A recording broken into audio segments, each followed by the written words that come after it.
welcome to the final PSP of your 2026 season. We're here, folks. We made it. It is the number one ranked team, your 2025 Lollygaggers World Series champion, Washington State winners. Opening day is right around the corner, just over 24 hours from now, probably, as you're listening to this. And boy, could not be better to be back. Let's dive in and preview the season for this final team. Of course, as you remember, following a season full of trades, waiver claims, and an absolutely dominant playoff run, the Washington State winners, then of course known by the moniker the Mike Copeland, made their way to the Lollygaggers World Series and did win it as our inaugural champion. They'll be looking to defend the crown this year under a new name. And I think it should only take us, 15, 20 minutes to make it through the trades and acquisition section. No, I'm kidding. But as you know, with a Mike team, there are going to be a lot of trades. I can tell you, I'm going to screenshot this lineup and pitching staff.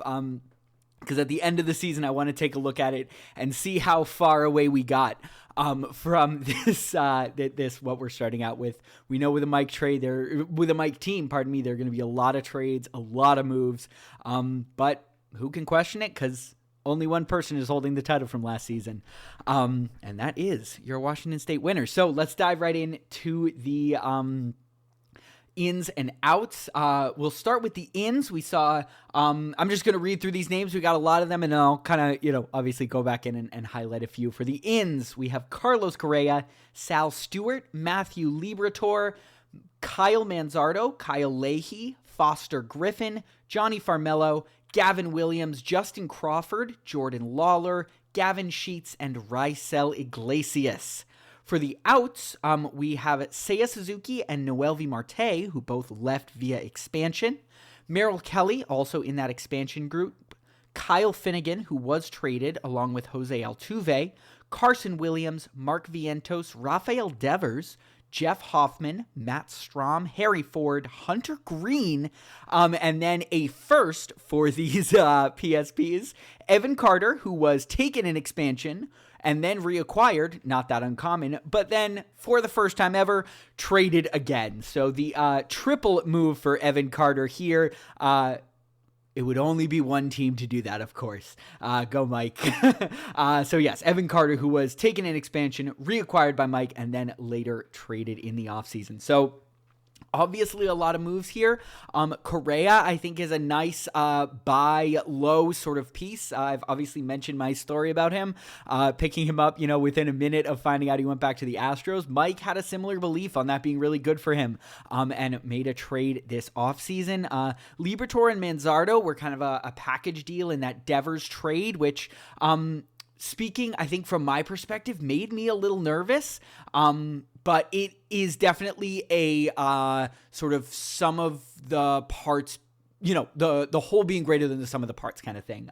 That kind of having those two guys contributing makes the overall team better rather than just the one better player in Devers. A couple other starters in Crawford and Iglesias acquired as well, along with Gavin Williams. Starters as in guys who will be in the lineup starting, not as in just starting pitchers. On the outs, definitely some tough losses. Obviously, Seiya is such a great bat out there. To losing him in expansion is tough. Jose Altuve as well, along with, as I mentioned, Devers. And the big one is Hunter Green. I spoke about this with Ace during the Sault Ste. Marie Locks PSP, where we kind of said, Mike is in a position where I think his team can't really absorb the blow of a Hunter Green injury. Now, of course, we know it's not the worst case scenario of full on TJ, but it still is pretty serious. It looks like he won't be back until mid-July or so. So obviously that'll be a nice midseason boon for KJ. But with Mike being sort of in the heart of his competitive window, and definitely sort of being bought all in to win now, that would have been a tough a tough blow to absorb. So kind of getting off Hunter Green. And Gavin Williams is no slouch as a starting pitcher. I certainly think he'll give you maybe, 80% of what Hunter Green would. And then just having that for those first few months, that maybe this season, that is the difference for Mike, and making sure that he's really setting himself up in that good, playoff position, and that he's getting a better matchup for those first couple rounds and all that. So definitely an interesting set. Gosh, it's so much to look at just on the ins and outs. Overall, I do think it is, it's hard to question Mike with what he has done in terms of trades. I find myself kind of catching there whenever I see a trade, and I'm like, ooh, I don't know about that. I think, boy, I don't know. But also, man, all that trading got him a title last year. So that might be a little bit of a cop-out from sort of an analysis perspective. But I do feel like overall, at the very least, it's even in terms of ins and outs. And when, you see 12 ins and 13 outs, I think that is a good result for Mike. I mean, the more of these you get, I think the closer it gets to kind of being something that can really be an even in the total. So let's dive in and look at the lineup and pitching staff. As you can imagine, for a reigning champion, both are pretty spectacular. We'll start off with the lineup where we see Cal Raleigh ranked at number 24, starting things off as the catcher. Pete Alonso, coming off that monster season last year, will be at first base. He's ranked at number 29. Brandon Lau will be unranked, but is holding down the second base position as the Pirates' new second baseman as well. Carlos Correa, who we mentioned earlier, will be the third baseman for this team, with Mookie Betts ranked at number 52 as the shortstop. Bo Bichette will be holding down the flex infield spot, a new member of the Mets, and Cody Bellinger will open up the outfield, ranked at number 91 and positioned in left field for Mike. Ranked at number 9, of course, it is Mike's first-round draft pick, Julio Rodriguez. And in right field, an interesting bounce-back case. Mike is hoping for sort of a resurgent season from Adolis Garcia. Chase DeLauder is holding down the flex outfield spot as of right now. And in the utility, we have rookie Sal Stewart, ranked at number 99. A few other people who might kind of factor into the utility and cycle into the lineup. Kyle Manzardo, who we mentioned earlier, first base type for Cleveland, big power, definitely got a little bit of the swing and miss concern, but young guy, 25, and I want to say he hit, I think, 27 home runs last year. Let me quickly double check on that. Yeah, 27 home runs last year. So, big power, and obviously, hopefully will continue to contribute in that lineup. Cole Young, second baseman from the Mariners. Mark Vientos, of course, at third base. And then Gavin Sheets, who has first base and left field eligibility. George Valera is another Cleveland guy. Just utility for him, but he is likely to feature quite a bit in Mike's rotation as well. So it looks like Mike is definitely, I think, prioritizing the batters on the bench a little bit over extra pitchers on the bench, but it is a strong bench there. I guess I shouldn't say but it is a strong bench for him there.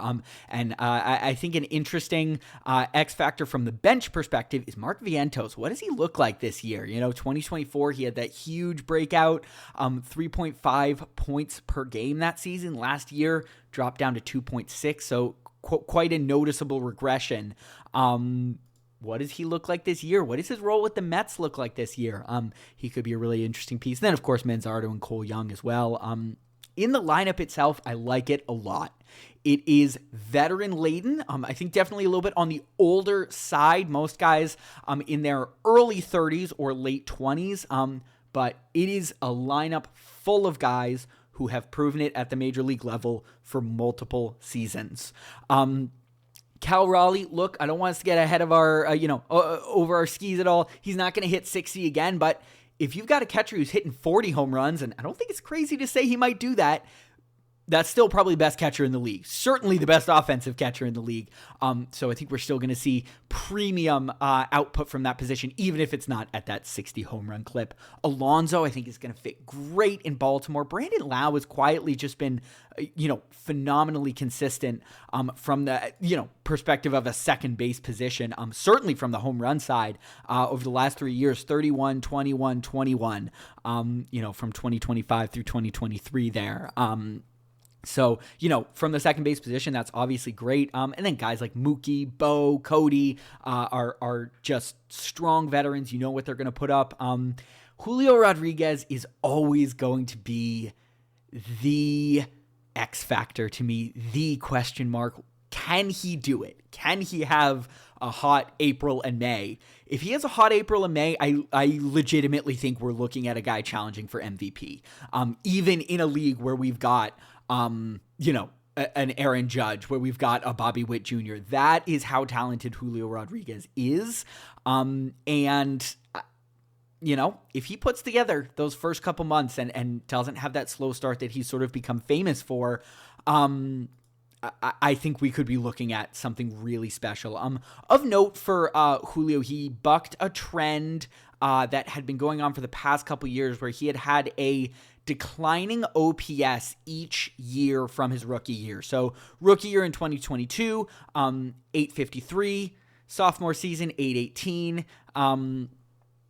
third year, 734, and then last year back up to 798. So he did sort of move back up again and put up over 600 points last year. So we know, obviously, Julio is going to contribute so much to this lineup and just posting every day, contributing, I think, from the steals, from, the ability to take extra bases, and from a power perspective, he is obviously so valuable to what we got going on here.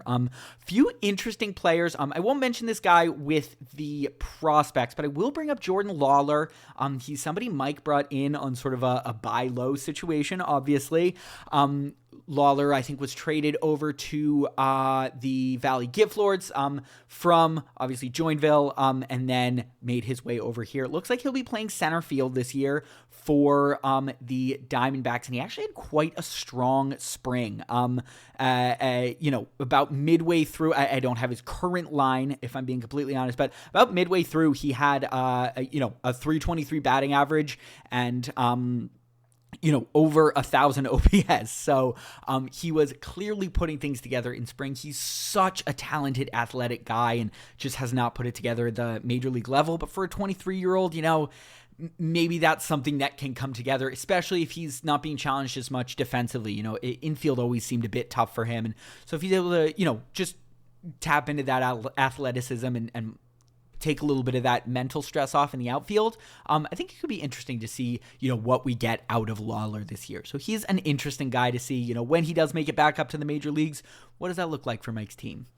Moving over to the pitching staff, it is a really, really nice crew. Of course, a couple of Mariners at the top in Brian Wu and George Kirby. Wu is ranked at number 36 with Kirby ranked at 55. Squeezed in the middle of them in terms of ranking, we do have Christopher Sanchez ranked at number 49. Zach Wheeler is unranked, but we know that's only because of that shoulder surgery.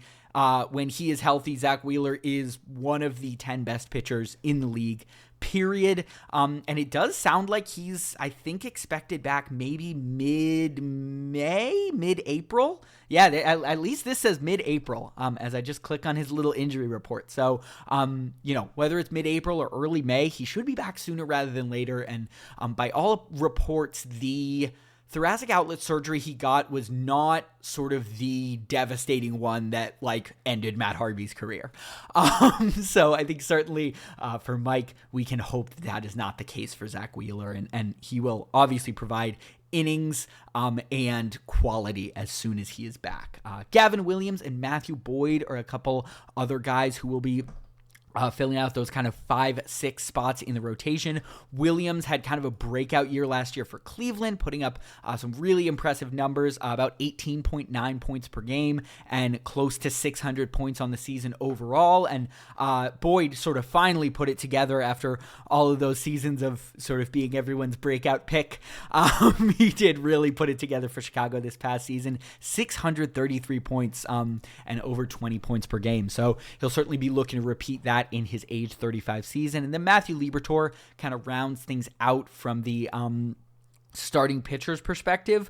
He'll be working in the Cardinals rotation, obviously getting the opening day nod for them now. Kind of a fun piece in Liberatore, having been the return in the Randy Arozarena trade, which looked so bad for the Cardinals for a couple years. And then, you know what? Over the past really 2 years, 24-25, Liberatore's carved out a nice little moment for himself in the major leagues. So he had, I think, a strong season last year, 400 points total, just under 15 points per game in 29 starts. So, hopefully he will kind of continue to build on that, and he will certainly get plenty of run in the Cardinals rotation. There is no one pushing him out of a spot there, so he will be getting his starts. The bullpen is a solid group of veterans. You've got Yohan Duran, who obviously is going to be locking down saves for the Phillies. Raisel Iglesias, who is opening the season as the Braves closer. And then Matt Brash, who is, another solid guy out in that Seattle pen, kind of eating up 7th, 8th inning, 7th, 8th inning appearances for them. Of course, the other big relief pitcher name is Josh Hader. He is currently on the IL, and I don't know if there is a specific timeline for when he will be back, but we know how good Hader is, and as soon as he's back, he's sure to start contributing again.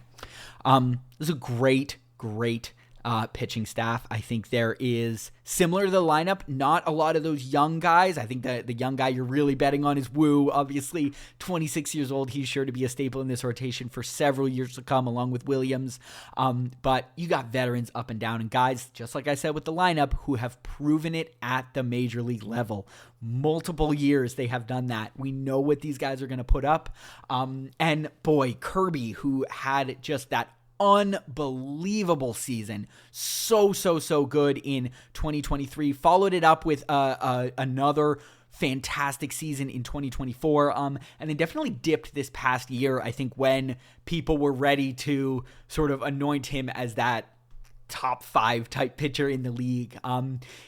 Hopefully this past year was just kind of a blip. Definitely experienced some injuries, only 23 starts for him. So if he's able to get back to, starting 30, 32 games, I think we're likely to see him rack up over 600 points, and, again, be a real X factor at the top of this lineup, or pardon me, this rotation for Mike.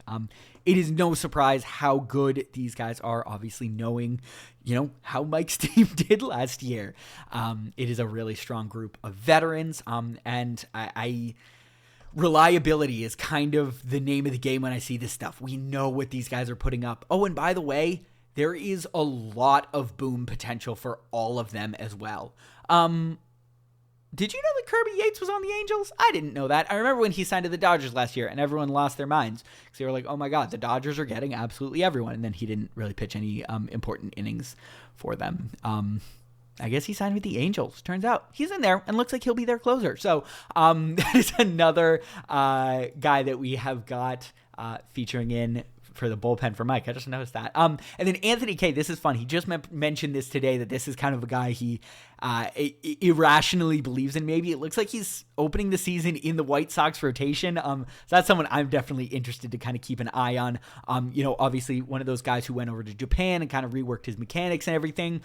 He posted a 2.53 ERA over the past 2 years. So obviously impressive stuff. And it'll be interesting to see, what he looks like in that White Sox rotation returning over here. Let's talk about the prospects and possible promotions, and we will start off as if this lineup and team wasn't good enough. We do have a prospect who is ranked in the top 100 of the top 1,000. Colt Emerson ranks at number 86 at prospect number 12. He is, of course, another Mariners guy. We can all remember, I think it was Mike's original, the first ever year we did Lollygaggers fantasy baseball, back in the redraft days. I think his team was called Too Many Mariners, and I still always think of that as his team name. Certainly no judgment. I was joking with KJ the other day. I think close to 25% of my roster is Red Sox, so you'll never get any judgment from me. But yes, Colt Emerson is a Mariner and high batting average guy who has really tapped into the raw power for the first time last year. He was in 3 different minor league levels last year, so he flew through the ranks. And yeah, really top power speed combo. And similar to some of these other guys I've talked about, I know I get a little bit repetitive when it comes to these prospect guys, but I think typically when you're analyzing prospects, there are a few things you look for. And so, what am I going to say? If he can lift and pull the ball just a little bit more, that power is going to, kind of come into play even more. 49% ground ball percentage last year. So although he did obviously hit very well across those 3 levels of the minors and hit the ball very hard with that raw power that I kind of talked about, a lot of it was into the ground. So again, if he can kind of rework that swing just a little bit to be able to lift it a little bit more, we're looking at a guy who is turning into a real sort of like line drive type hitter threat, and can tap into, some of that true power speed potential. Justin Crawford is the next guy. It does look like he is actually going to be opening the season, with the Phillies. So I think we're likely to see him in Mike's lineup before too long. Crawford is obviously the son of former Major Leaguer Carl Crawford. And if you know Carl Crawford, you know Justin Crawford. Very similar profiles, contact-oriented speed guys. Got a little bit of pop in there. Crawford absolutely hammers the ball into the ground. Similar to Colt Emerson, but actually maybe even a little bit worse. 63% ground ball percentage.